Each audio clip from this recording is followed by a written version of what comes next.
Most people think that personal branding is just flexing an expensive lifestyle and posing on social media. The reality is it is the most powerful marketing tool that you can leverage in an age where attention spans are falling, AI slop is everywhere, and consumer trust is at an all-time low. So, after 3 years of running a marketing and consulting business that helps people leverage the power of this tool, I'm going to teach you exactly how to do it in just a couple of minutes. Every successful brand has a compelling backstory, and it's for three main reasons. First off, it establishes experience and time on problem, which therefore implies competence. Second off, it adds an aspect of relatability. People resonate with seeing a transformation. And third off, it creates depth of character and makes you seem more trustworthy. If you just spawn in and are suddenly successful, people are going to think it's sketchy. There's two important caveats to this. A story only works if it's true. Elon Musk might have an inspirational and compelling story at first glance, but people are finding holes in that narrative. An entire brand can't be built on this relatability aspect alone. You stop being relatable the moment that your circumstances change because you've become more prosperous thanks to your brand. The second step is cultivating your belief system. Beliefs and ideas are how humans connect on the most basic level, and people will initially blow up based on just expressing their beliefs alone. Andrew Tate and Jordan Peterson are both examples of people that built a brand for years but only got exposure after expressing certain opinions. Beliefs will determine who you attract, the caliber of customer that you're going to attract. You have to think about, what do you stand for? What are your values? And also, what are you against? The important disclaimer here is that your actions must always be congruent with the beliefs that you communicate.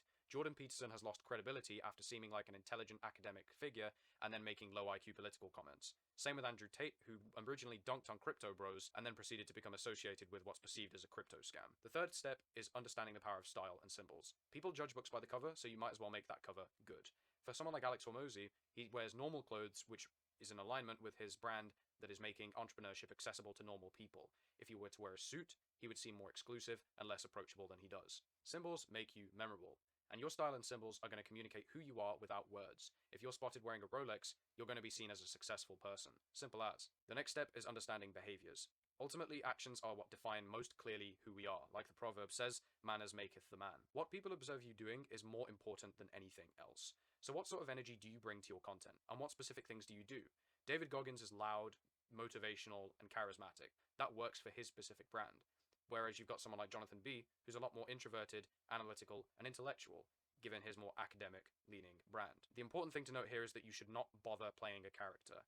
Don't fake your personality. It's exhausting, and eventually you'll just go back to baseline. Branding is a game of association. Your brand is ultimately a unique synthesis of other brands. Nothing is wholly original. And by associating with other people's brands, you're going to assume the characteristics of their brands. Dior made a really smart move pairing with Johnny Depp, because that made their fragrance seem sort of rock star masculine, bohemian, rogue, rebellious. That's worked fantastically for them. Trump benefited from Musk collaborating with him. It made him seem more forward-thinking and concerned with technological advancements. Thanks so much for watching. If you liked what you saw and want some more detail, you should go ahead and check out my definitive personal branding guide. And if you want this framework applied specifically for your business, then be sure to go ahead and check out the link in the description, book in a call with me, and I'll see how I can help.